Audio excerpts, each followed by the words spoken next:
Okay, so today we're gonna make one of my favorite wintertime meals.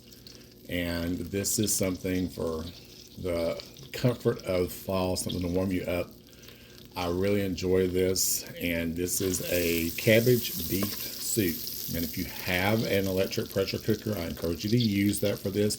If you don't, just follow what we're doing and do it in a regular pot on the stove. You will need to have Dutch oven size would be a nice size, at least a 6-quart saucepan, unless you want to cut the recipe down some. And so I'm starting out, and I've got my pot in saute mode. So I put in about, maybe 3/4 of a tablespoon of vegan butter. Just kind of eyeball it. And here I have got some celery, some white onions, red peppers, and I've got green peppers. And this is 2 stalks of celery and a medium onion. And then from my garden, I just took a medium-sized red bell pepper and a medium-sized green bell pepper. So we're going to saute those for just a few minutes here and let those get a little tender, about 2 minutes.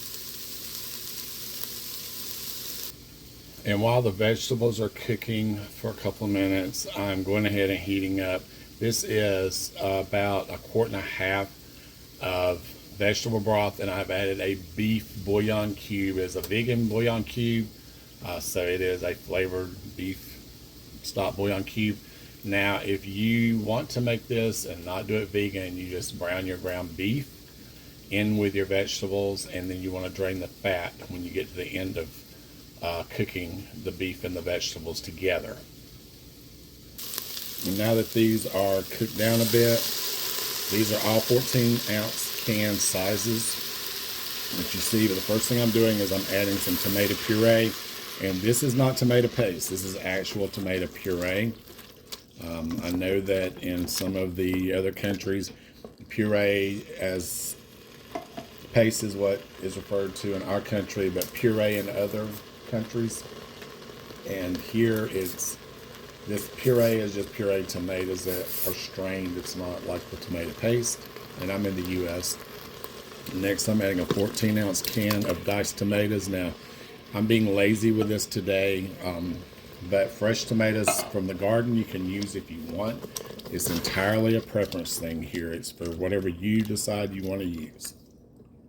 Now I'm adding 2 14-ounce cans of kidney beans, and these are the dark kidney beans. You can use any kind that you want.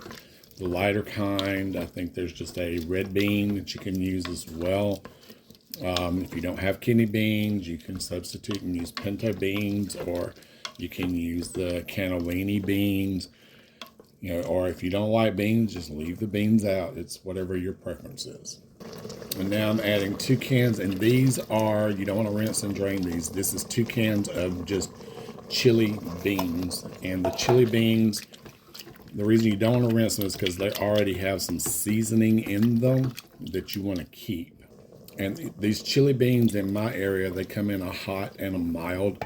So it's entirely up to you, whatever your preference is. I use the mild ones because for this, I don't really think we need a lot of heat going on. This is just going to be a really hearty stew that you just want to enjoy. You can have it with crackers, but it's good just by itself, in my opinion. So yeah, just go with whatever your flavor is, and if you don't like chili bean flavoring, then don't use them at all. And so next, I'm adding about half of our broth. And the reason I'm doing this is because we are doing this vegan, and I'm going to use the rest of the broth to flavor our next ingredient, which is going to be some textured vegetable protein. And I will show you that in just a second. And this is it's TVP is what it says on the bag, but textured vegetable protein. And you're going to see it's, if I can get it in front of the camera here, it looks it's just little crumbles. And it's kind of like using the soy curls. So for this, I'm going to add about half a cup of those in here, and all we're going to do is rehydrate these. And if you want to add any other seasonings to this, you can, but usually this will rehydrate and it'll be like ground beef pretty quickly. So that's what we're looking for when we're rehydrating the TVP.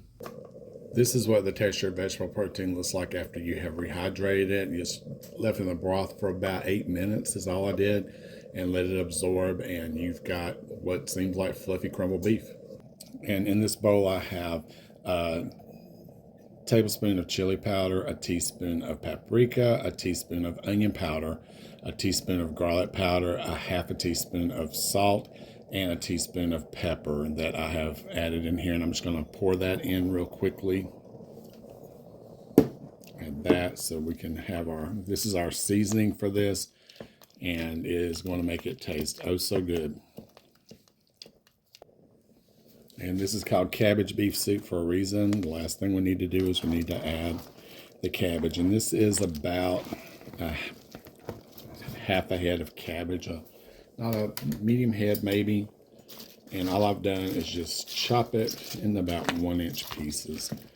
And it is going to cook down into this. You're going to see some water release, and it's going to make this into a wonderful, wonderful, flavorful, hearty meal for any winter day. So now that we've got all this in here, all I have to do is start the cooker. And just like with anything that you cook, you want to taste just to make sure that you've got it balanced in the way you want it before we go any further, because it'd be awful to cook this and then have it missing something.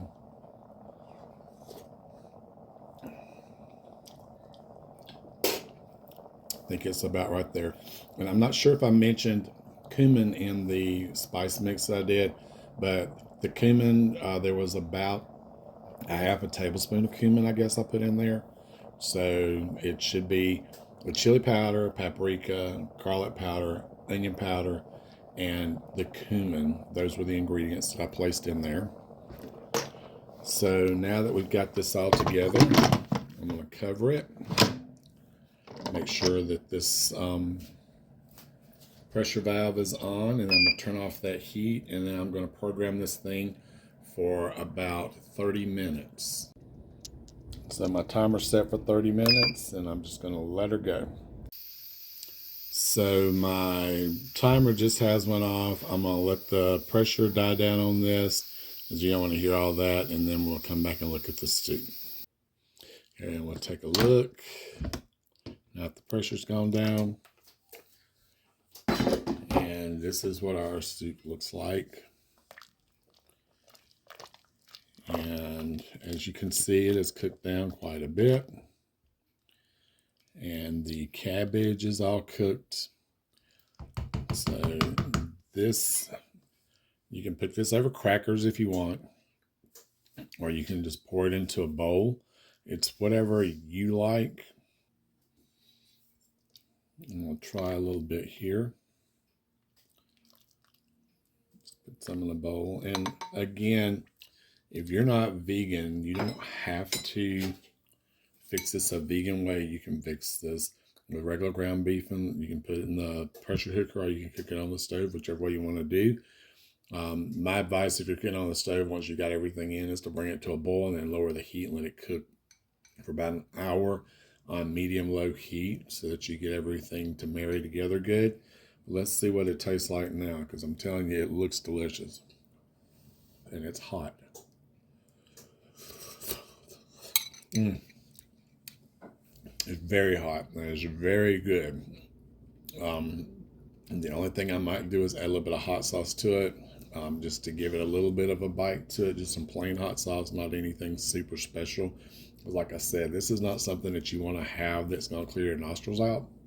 It's more of a comfort food for one of those days like today, when it just has started to turn weather cool. I mean, it's October the 8th today, and normally we don't see cool weather until around November in this area, but we've got our first cool day today. I think our high was 60 degrees here in Georgia, so it's been one of those kind of days when you just want to lay around the house and sleep if you can.